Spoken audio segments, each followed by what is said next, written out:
Hello, beloved, and thank you so much for tuning in to Bible Bits with me, Pastor Will. Each week, we're going to take a few minutes to explore a major story or theme in the scriptures and try to break it down a bit to understand what it says about God, what it means for you and me, and how it relates to the whole story of scripture. Last week, we talked about some of the stories in Exodus that show God's provision for the people during their wanderings in the wilderness. God provided daily manna, fresh water, protection from their enemies, guidance, everything the people needed for their life and their health.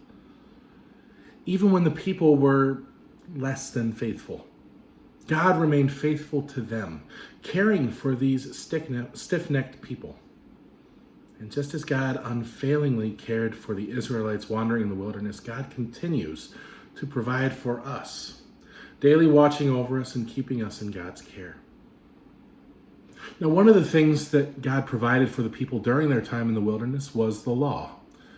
As we said last week, this is more than just the 10 Commandments, but as many as 613 individual commands relating to personal morality, social engagement, ritual and worship, and the health and safety of the people. If you're watching our Theology Thursday videos, you'll know that we're currently discussing the 10 Commandments in some detail, so I'm only going to briefly touch on that. But for the most part, I'd like to look at some of the other aspects of the law, especially how Leviticus and Deuteronomy fit into the biblical narrative. And it's important to note as we turn our attention to the law in the Bible that this is a different genre of literature than we've encountered up to this point. So far, we've really only dealt with narrative. All of Genesis and the first half or so of Exodus deal with telling the story of God's people, from creation to flood, from the choosing of Abraham to the establishment of Jacob as Israel. The 12 sons of Israel become the heads of the 12 tribes as they multiply in Egypt, so that the whole people who leave in the Exodus are the Israelites, a nation formed by God's promise and led by God's chosen prophet Moses. These stories have given us the background information to understand what is happening in the life of God's people when God gives them the law. Now, there's still some narrative material in the rest of the Torah, but not nearly as much. The genre of much of the second half of Exodus, along with most of Leviticus and Deuteronomy, will be instructional discourse. God speaks the law to Moses, who is commanded to relay this information to the people. After some of the stories we've encountered before, this switch to legal discourse can feel jarring and, let's be frank, a little bit dry. But it's worth giving our attention to these books because these laws are what transform Israel from a loose conglomeration of people to a nation. Now, it's Exodus that really begins to establish the basic code of law for the people of Israel. The 10 Commandments found in Exodus 20 are sort of the beginning of the law. They cover some of the basic morality that God expects from the people. Don't kill, don't steal, don't lie, and so on. And sometimes we break them into two groups: the commandments that deal with how to properly love and honor God, and the commandments that deal with how to properly love and honor our neighbor. But that's a pretty soft distinction, because quite frankly, if we aren't properly loving and honoring our neighbor, then we are failing to recognize the image of God in them, and by virtue of that, not properly loving and honoring God. The New Testament writer James is correct when he says that whoever keeps the whole law but fails in one point has become accountable for all of it. As Jesus will point out, when questioned about the law, loving God and loving neighbor go hand in hand. Now, the 10 Commandments are a great place to start, but the law doesn't end there. They aren't comprehensive. In the chapters that follow, God lays a more specific social contract. The laws in chapters 21 through 23 are in some ways expansions on these commandments regarding how to treat one's neighbor. Punishments are laid out for mistreatment, and guidance is given for proper treatment. Exodus 25 through 31 deals with God's instructions for building the tabernacle. And these passages are important because the construction of the tabernacle is part of the codification of the religion of the Israelites. They've been following Moses, who has been relaying God's messages to the people, but they really haven't had any structure to their religious lives themselves. The tabernacle gives them a place to worship and make sacrifice, and it centers their life around the God who is present in them and among them. A few chapters later, in Exodus 34, God tells Moses to warn the people not to make covenant with the people living in the land they're going to. They are to tear down the altars of these people and guard against commingling with them, so that they are not led to the worship of other gods. And then finally, as we discussed in our video last week, the end of Exodus deals with the building of the tabernacle according to God's specifications. And that brings us to Leviticus. Now, the vast majority of this book consists of God's instructions to Moses set in two long speeches, from Leviticus 1 to 7 and from Leviticus 11 to 27. The chapters in between, from 8 to 10, are the story of Moses consecrating the priesthood and establishing his brother Aaron as the high priest. Those first chapters, 1 through 7, have to do with offerings, the right time and way to give them, and the priest's instructions for facilitating that. Now, there were 5 main categories of sacrifice required for the people. The first was burnt offering, which was meant as a sign of atonement for the people and devotion to God, a sort of general offering. In the burnt offering, the entire animal given for sacrifice was to be burned, and nothing was to be left to be eaten.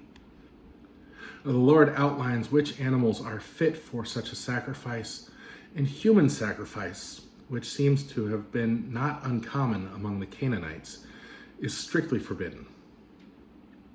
The second type is a grain offering. And this would come from the first fruits of the crops and be a sign of thanksgiving for God's bounty. Here, a portion of the grain was to be burned as an offering to God, and a portion would be preserved for the priests to eat. The third sacrifice was a sacrifice of peace or well-being.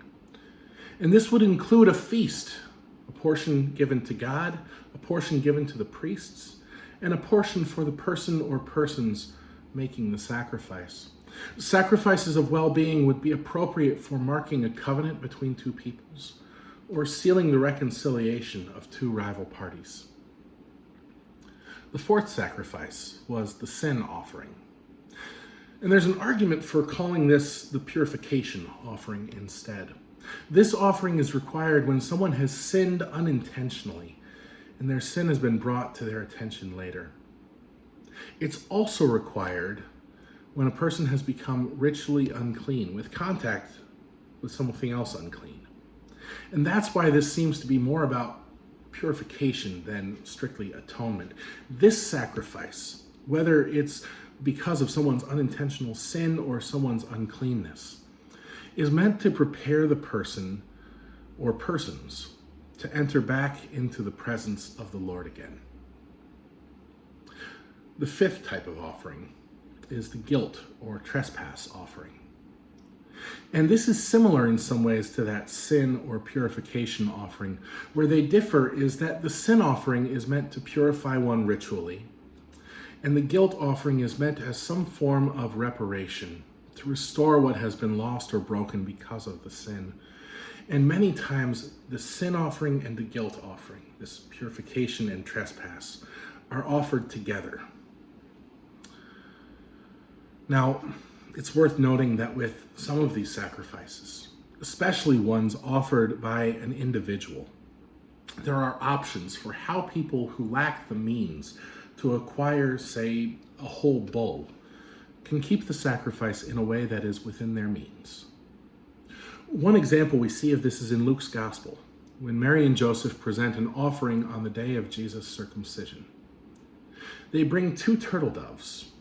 And this would indicate that Mary and Joseph are people of limited means, because Leviticus 12 specifies that the proper sacrifice on the day of circumcision for a firstborn male is a lamb. But 2 turtle doves or 2 pigeons are acceptable if a lamb is out of their means. Leviticus 11 through 27 deals more with codes for ritual cleanness and daily living. In chapters 11 through 15, matters of clean and unclean are taken up, as relates to unclean animals and kosher laws, childbirth, and various skin conditions and diseases.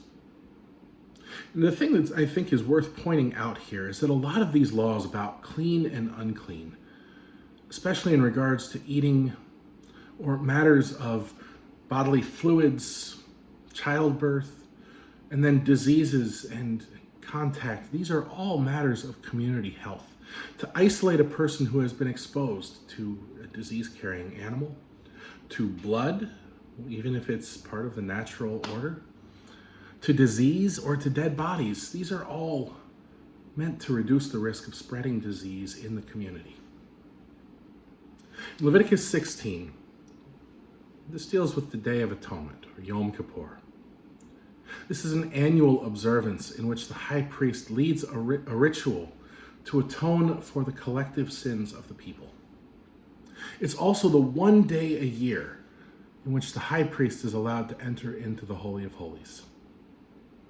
This ritual involves a bull and 2 goats. One of those goats will be sacrificed on the altar and given to the Lord. The other goat, the high priest will lay his hands on the goat's head and ritually place the burden of all the people's sin on this goat before sending it out of the camp and into the wilderness. This scapegoat thus removes the sins of the people from the sight of God, literally taking them away from the presence of God in the camp to be left in the wilderness. The rest of the book of Leviticus is dedicated to the holiness codes, so called because they often include the repeated command to be holy because God is holy. Included in these chapters are prohibitions against witchcraft, blasphemy, sexual immorality, and a whole host of crimes against one's neighbors. These chapters also include some instruction for keeping the feasts and establishing years of sabbatical and jubilee. And rather than trying to parse out all of the individual codes, what I want to lift up is that in chapter 19, verse 18, at nearly the center of the book of Leviticus, is this command: you shall love your neighbor as yourself. You may recognize this as one half of what Jesus calls the greatest commandment. The love of neighbor is at the heart of holiness. Whatever else is forbidden or commanded in these pages, they come from a central concern that we love our neighbor. Now we're going to skip past the book of Numbers for now, maybe touch on it briefly next week. For the time being, suffice to say that Numbers records 2 censuses. One when the people first come to the border of the Promised Land, and another when they return after spending 40 years in the wilderness on account of the people's sins. A whole generation has to die in the wilderness because the people fear the inhabitants of the land more than they trust God. When they do return to the borders of the Promised Land, Moses addresses the people. Now, Moses will not be allowed to enter the Promised Land either. He has sinned as well. And since the generation who first received the law from Moses has died, Deuteronomy, which comes from the Greek words meaning second law, is the retelling of the law to a new generation. The 10 Commandments are repeated. And in Deuteronomy 6, we have what is known as the Shema. Hear, O Israel, the Lord is our God, the Lord alone. You shall love the Lord your God with all your heart, and with all your soul, and with all your might. This is the other half of that greatest commandment we talked about earlier. And it is a passage of central importance in Judaism. The heart of Deuteronomy is what is known as Deuteronomic Code, found in chapters 12 through 26. These chapters cover religious observances, the establishment of judicial and community officials, as well as codes of civil and criminal law. And again, we're not going to get into the individual laws, but I think it's worth noting that these passages contain both some deeply disturbing material and some very beautiful material. Among the more disturbing passages are those that speak of what the Israelites are to do with the native people in Canaan. The Israelites are once again commanded to destroy their places of worship, but this time also ultimately to commit genocide against the people. Deuteronomy chapter 20, verse 16 says explicitly, "You must not let anything that breathes remain alive." Now, this is contrasted with some of the more beautiful things found in Deuteronomy. The laws given have a specific concern for those living on the margins: orphans, widows, slaves, resident aliens. Specific measures are set in place to make sure that these most vulnerable people are taken care of. And perhaps the most stark of these measures is the establishment of sabbatical and jubilee years. We touched on that briefly in Leviticus. Every 7 years, debts are to be forgiven and slaves are to be free. In the 50th year, the year of Jubilee, property rights are restored to their original owners. These things are set in place to protect those who fall on hard times, so that no one should lose their inheritance or become destitute. After giving these laws to the people, Moses installs Joshua as his successor and then ascends the mountain. Moses dies on the mountain, and the Lord buries Moses himself under the mountain. The closing verses of Deuteronomy tell us that never since has there arisen another prophet like Moses who spoke to God face to face. And that's all the time that we have for today. I know it's a lot of information on the law, and it's just barely scratching the surface. And while the legal codes are a bit more difficult to read than the narrative, it's good to study these things, to get a better understanding of who the Israelites were, and to see the development of this people into a nation, the development of their beliefs into a religion. It's also important to remember that when we come across passages that we find objectionable or disturbing, we're reminded that these are laws written by human hands trying to discern the will of God. They are inspired by God, but we have an amazing penchant for getting these things wrong. And so chapters like Deuteronomy 20 may not be reflective of the loving God who inspires some of the other more beautiful passages. I hope that this has been a good introduction to the law. And I hope you'll take time to look through some of these things and study them for yourself. Find your own questions. I'd love to have the conversation. Next week, we'll take a look at the people's entry into the Promised Land. I hope you'll join me again. Until then, beloved, may you be richly blessed. Amen.